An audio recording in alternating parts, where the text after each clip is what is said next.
Alright, everyone. 5 tickets, mono red, imminent doom burn in Hour of Devastation standard. We've won the die roll, which is very important to our plan. And we are 3-0 right now when it comes to game wins. So, feeling pretty good about this. You'll see this with 18 lands left in the deck. All we can do is shock turn 1. I think I'm going to keep this because we have 2 1-mana plays that can keep us alive while we hope to hit our 1-drop. And I just don't want to mulligan with this deck. We don't have a lot of ways to come back from behind. I could see an argument for why mulliganing would be good, because we are a game 1 deck and we want to make sure we get the best we can.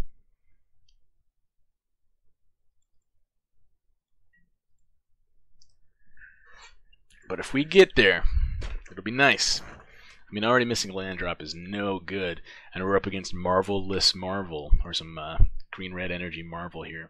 But we get to shock a conduit, shock a servant of the conduit, rather.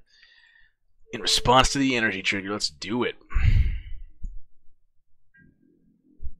If only that stopped the trigger. Now we need to hit our land. Come on, deck. Man, am I just greedy? Is that where I went wrong? My opponent's gonna get to see a lot of the deck if we have to discard soon here.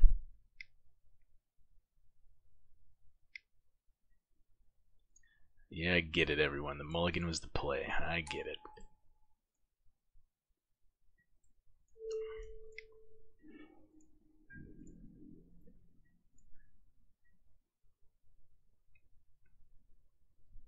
It's going to be one of those tap deserts, and my deck building prowess is going to be displayed in all of its non-existent glory. So yeah, greedy keep. But we're the red deck. We need those greedy keeps, right? Wow, someone's playing Woodland Wanderer. Now that I really appreciate. It's going to beat our face in, but I appreciate the card.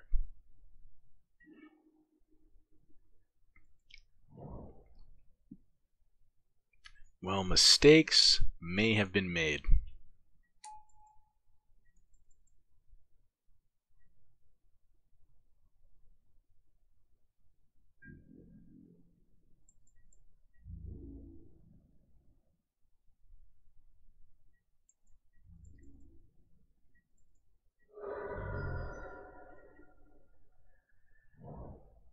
All we got to do is trade 1 for 1 and put burn at not our opponent's head. And now there's a 6/6 on the board. And there's the tap land right on cue.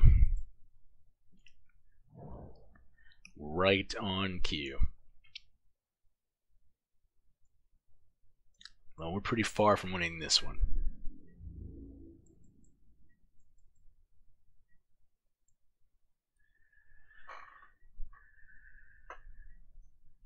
I'm not sure we have the burn to get our opponent out of the game.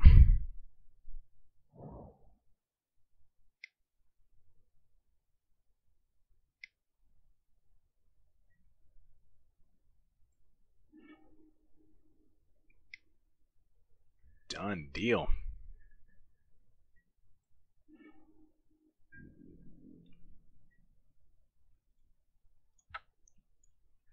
So, had we hit those land drops, of course, we could have put up a little bit more of a fight there. But I sort of like what our opponent's up to. I haven't yet seen Woodland Wanderer played in this style of deck, even though it's perfectly at home. Most people just forgot it was in standard, I assume, because it is a awesome card. And I also haven't seen Onward to Victory yet. Onward to Victory seems a little less good than Woodland Wanderer, but obviously you see the benefit of having a weird combo kill. Not that we were particularly close to making that sporting.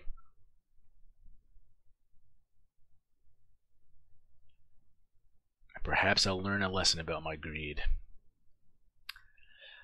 Now in this deck, Yeah, I think we run it back and just try it again. I don't see anything at least that leaps to be brought in for the matchup. Still no clean answers to a. So fine, I'll learn my lesson. No, we're still stuck on a one-lander. This might be where the greedy deck building comes into play, because it still is a 19-land deck. It's got a pretty low curve, obviously, being that rather it's all just 1s and 2s and 3s. But you definitely want 2 lands in your opener and the rest spells. The Ruins, of course, there has been really no cost to having them in the deck, but the tap lands, you saw both that first hand we had here and last game that they ended up causing a mulligan. So our opponent down to 6 also, so that still makes us a little more fair. I don't really like where we're at in this matchup, but if we can get a land off the top, we can do something. And this way at least we get a creature turn 1 rather than just having to hold up a shock, so our 1 land looks a little bit better used here anyway.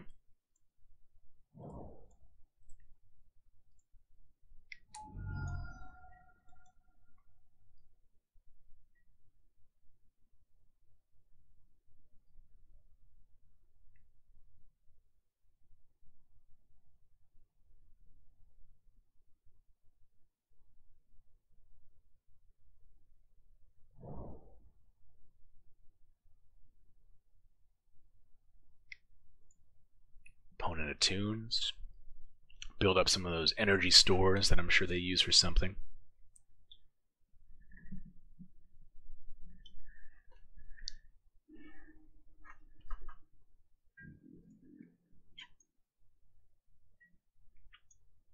Land up the top. Let's play Magic. Let's play real Magic. Nope.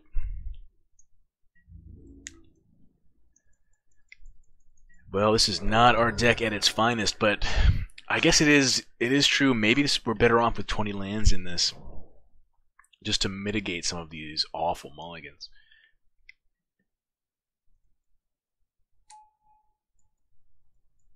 So we will, of course, wait on just burning that so we can get the prowess trigger getting a little bit of damage.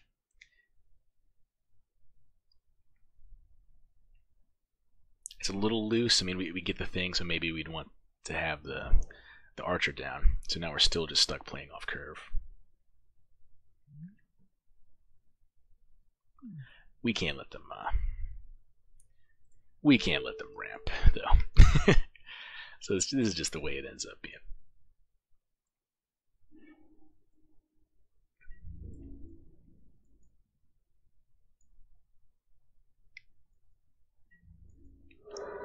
To actually use some mana, I could see an argument for maybe shock your opponent, get an extra 3 damage there. But I like the possibility of more damage on the horizon with our archer. Though if we hit a land drop here, I'm thinking Sin Prodder. It is my pet card. Pima Renegade buffs himself up right outside of shock range, unless we shock in response to the trigger, which I feel obligated to do.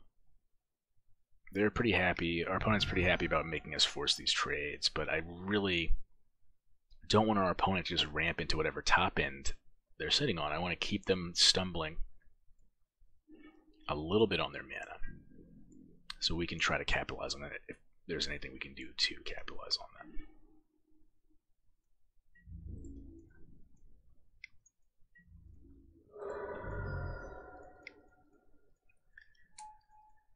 So now we're in that unfortunate position of being stuck waiting for that 3rd land.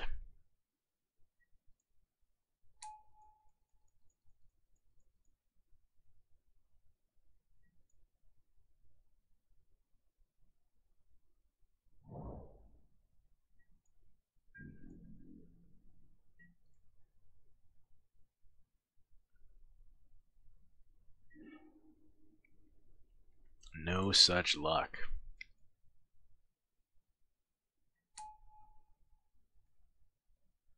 We could have gotten in for 1 with the Soulscar Mage by making them think we'd pump, but even that would be a trade. trade they'd probably be fine with.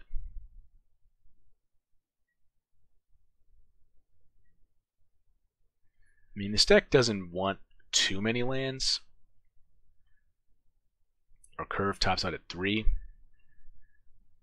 So this could just be a case of variance biting you. But it is frustrating enough and telling enough that maybe it indicates the need for that 20th land.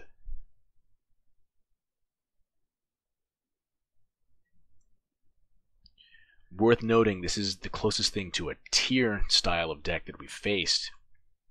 And our draws were bad, but we're matching up pretty poorly against it. A lot of that I think we can blame on the awkwardness of the draws, but it's certainly worth recognizing that was at play.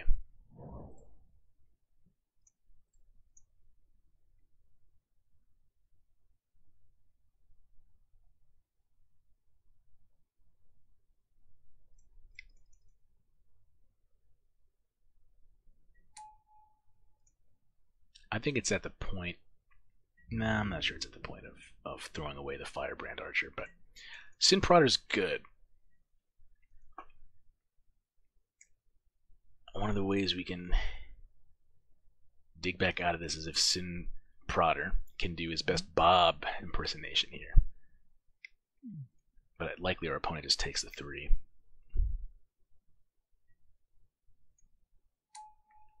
Gigantic Woodland Wanderer, not something that's easy for us to beat. Soulscar Mage does make it easy to shrink it, though.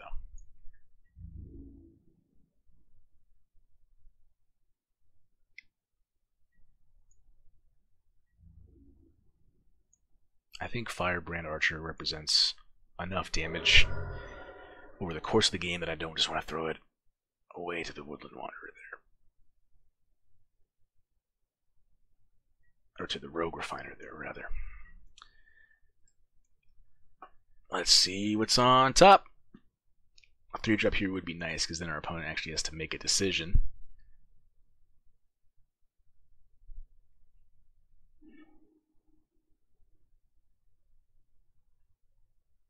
I imagine they take the 2, but even that, it seems okay for our Sin Prodder to make them take 2.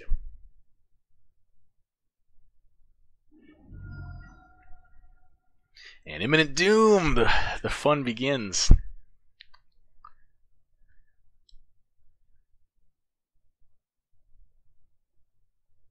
So we can substantially shrink the Woodland Wanderer.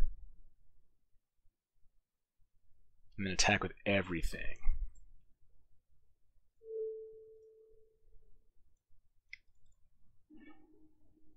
Offer up a couple of trades.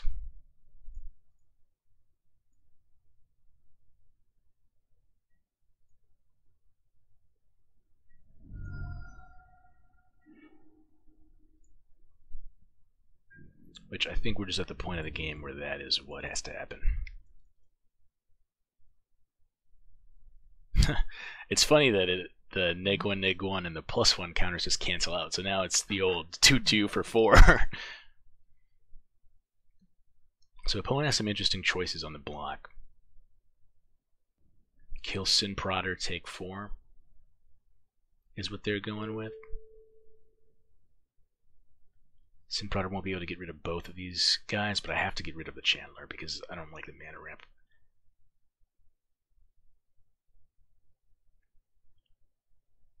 And then no more bonus draws off Sin Prodder, or no more casual burn on the side there.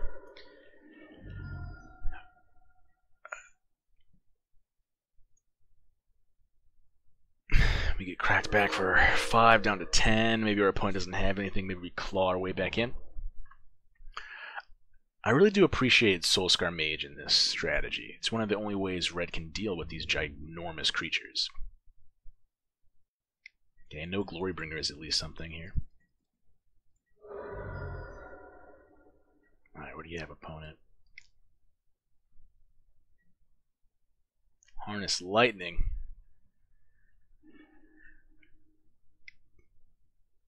That is a card, alright. Double Harness Lightning. Fair enough. Saving your removal.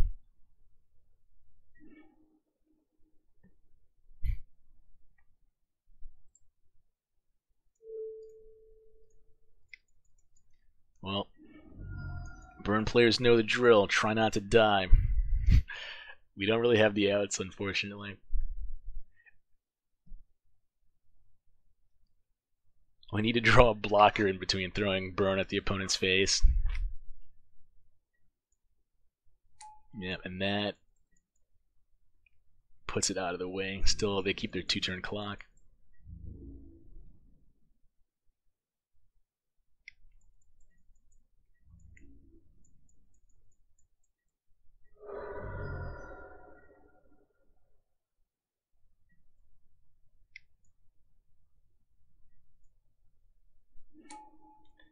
Another case where I like what our opponent is up to.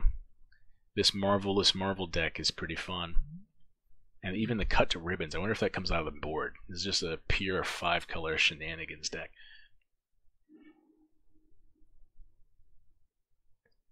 I'm afraid there's no way to not die. Imminent Doom plus Soulscar Mage would have been sweet. Had things shaken out differently with the land situation.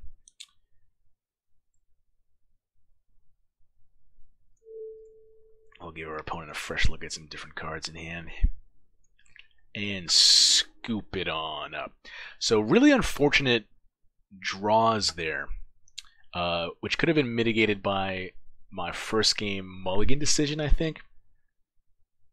Because we got to be on the play a bunch, and I was worried about that matchup, but the second game, even though we stumbled on lands, ended up being close. It ended up being competitive. So that speaks to the power of Burn, I think, in this archetype, because even this opponent is up